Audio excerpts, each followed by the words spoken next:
राम राम। मैं आपको भगवान श्री राम के जन्म लेने के कारणों के विषय में पिछले प्रसंगों में बता रहा था। तो भगवान श्री राम के जन्म लेने का तीसरा कारण था, वो बताता हूं। नारद शाप दीन एक बारा, कल्प एक ते ही लगी अवतारा। एक बार भगवान नारायण को नारद जी ने शाप दिया। गिरिजा चकित भई मुनि बानी, नारद विष्णु भक्त पुनि ज्ञानी। मां पार्वती आश्चर्यचकित रह गई कि नारद जैसे ऋषि जो नारायण के भक्त हैं, हर समय नारायण नारायण करते रहते हैं, मेरे गुरु हैं, इतने ज्ञानी हैं, उन्होंने नारायण को शाप क्यों दिया? तब भगवान शिव ने मां पार्वती को नारद मोह की कथा बतानी आरंभ की। उन्होंने कहा, एक बार नारद अनेकों वर्षों तक तपस्या में बैठ गए। नारद की तपस्या को देखकर देवराज इंद्र के मन में यह आया कि ये ना हो कि ये तपस्या से मेरा इंद्रासन मांग ले और मेरे इंद्रासन पर कब्जा कर ले। उन्होंने कामदेव और अप्सराओं को भेजा कि जाओ और ऋषि नारद का तप भंग करो। कामदेव ने अनेक प्रकार के प्रयत्न किए, अप्सराओं ने भांति भांति के नृत्य किए, लेकिन नारद की तपस्या को भंग नहीं कर पाए।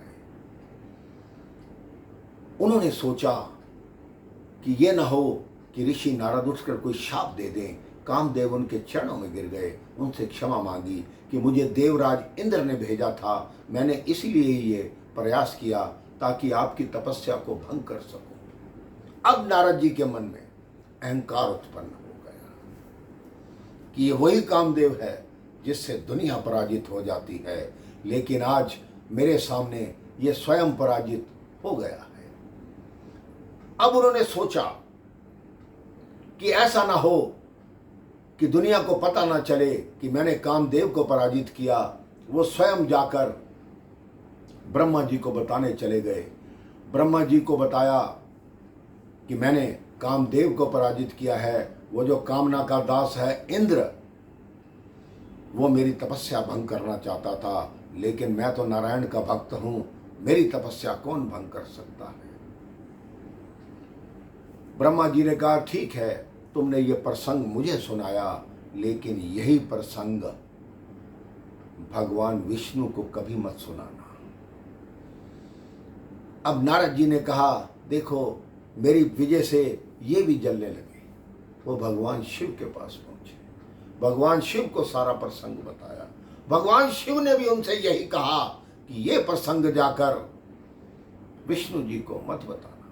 नारद जी कहते, काम करें और किसी को बताएं नहीं, ये कैसे हो सकता है? नारद जी भगवान विष्णु के पास चले गए और अपनी बड़ाई करने लगे।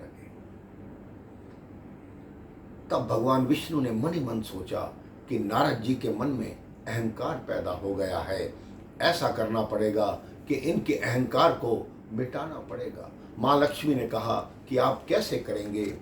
तब नारद जी के बारे में भगवान विष्णु ने कहा कि जिस तरह रोगी के चाहे बिना भी वैद्य उसको कड़वी दवा पिलाता है, वैसे ही नारद जी का उपचार हमें कड़वी दवा की तरह करना पड़ेगा।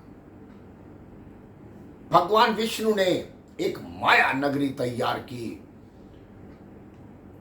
उस माया नगरी में जो लक्ष्मी जी थी, वो विश्व मोहिनी बनकर वहां प्रकट हुई। नारद जी ने देखा कि जब मैं गया था तब यह नगरी नहीं थी, अब यह नगरी कहां से आ गई? नारद जी उस नगरी में गए। शील निधि वहां के राजा थे, उनसे जाकर मिले। शील निधि ने कहा, आप अच्छे अवसर पर आए प्रभु, मेरी कन्या का स्वयंवर है, आप एक बार कन्या को आशीर्वाद दे दीजिए, उसका हाथ देख लीजिए तो मेरी कन्या का जीवन सुधर जाएगा।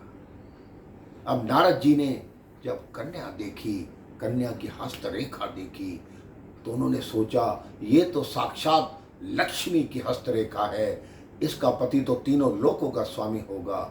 नारद जी के मन में विवाह की इच्छा उत्पन्न हो गई। इसके पश्चात क्या हुआ मेरे भाई बहन? मैं आपको अगले प्रसंग में बताता हूँ। राम राम, जय श्री राम।